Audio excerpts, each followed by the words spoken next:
சூடான நெய்யில சுடாத சப்பாத்தி சேர்த்துக்கோங்க. கூடவே கேரட், கொஞ்சம் போல பாதாம் பருப்பு இதையெல்லாம் சேர்த்து பாருங்க. நீங்களே ஆச்சரியப்பட்டு போயிருவீங்க இந்த ரெசிபிய பார்த்துட்டு.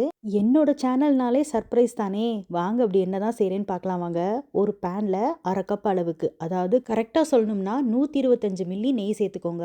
இந்த நெய்யிலே இந்த ரெசிபிய செஞ்சு முடிச்சுருவோம். எக்ஸ்ட்ரா நெய் தேவைப்படாது. அடுத்ததா இதில தேய்ச்சு வச்ச சப்பாத்தி, சுடாத சப்பாத்தி இருக்கும் பார்த்தீங்களா? அது ஒரு 2 பீஸ் தேவைப்படும். ஃபர்ஸ்ட்டு 1 பீஸ் சேர்த்துக்கோங்க. அது கூடவே வெட்டின கேரட், ஒரு மீடியம் சைஸ் கேரட்ட பொடியா வெட்டி சேர்த்துக்கோங்க. அடுத்ததா அதில 10 போல பாதாம் பருப்பு. பாதாம் பருப்புக்கு பதிலா நீங்க முந்திரி பருப்பு கூட யூஸ் பண்ணலாம். சேர்த்து நல்லா கொஞ்சம் நேரம் வேக விடுங்க. அடுப்ப நல்லா மிதமா வச்சுக்கோங்க. சப்பாத்தி நல்லா இந்த மாரி ப்ரவுன் கலர்ல ஆகணும். நல்லா முறுமுறுன்னு ஆகணும். கேரட்டு, பாதாம் பருப்பு இதெல்லாமே நல்லா நெய்யில வெந்து வரணும். அடுப்ப நல்லா சிம்லயே வச்சு வேக விடுங்க. இப்ப எல்லாத்தையும் ஒரு தட்டுல எடுத்து வச்சு நல்லா ஆற வச்சுருங்க. ஆறுனதுக்கு அப்புறமா இந்த மாரி உடைச்சு எல்லாத்தையும் மிக்ஸி ஜார்ல சேர்த்துக்கோங்க. சேர்த்துட்டு அரைச்சு எடுத்துக்க போறோம். உங்க மிக்ஸியில எந்த அளவுக்கு பவுடர் பண்ணி எடுக்க முடியுமோ நல்லா அரைச்சு எடுத்துக்கோங்க. பார்க்கறதுக்கு இந்த மாதிரி இருக்கணும்.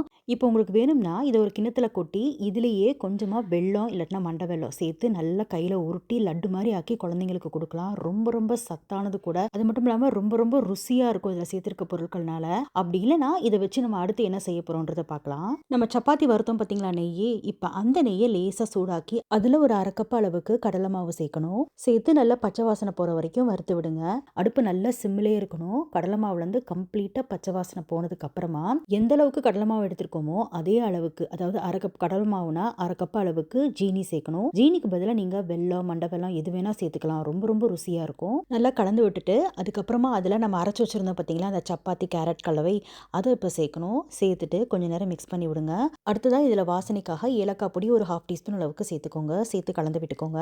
இப்போ எல்லாம் நல்லா ஒன்று சேர்ந்து வந்ததுக்கு அப்புறமா இதில் நல்லா காய்ச்சி ஆற வச்ச பால் ஒரு 1/2 கப் அளவுக்கு, எந்த அளவுக்கு கடலை மாவு எடுக்கிறீங்களோ அந்த அளவுக்கு பால் சேர்த்துக்கணும். சேர்த்து கலந்து விட்டீங்கன்னா நல்ல சூப்பரான ஹல்வா பதத்தில் கிடைக்கும். பார்க்கவே ரொம்ப ரொம்ப சூப்பராக இருக்கும்.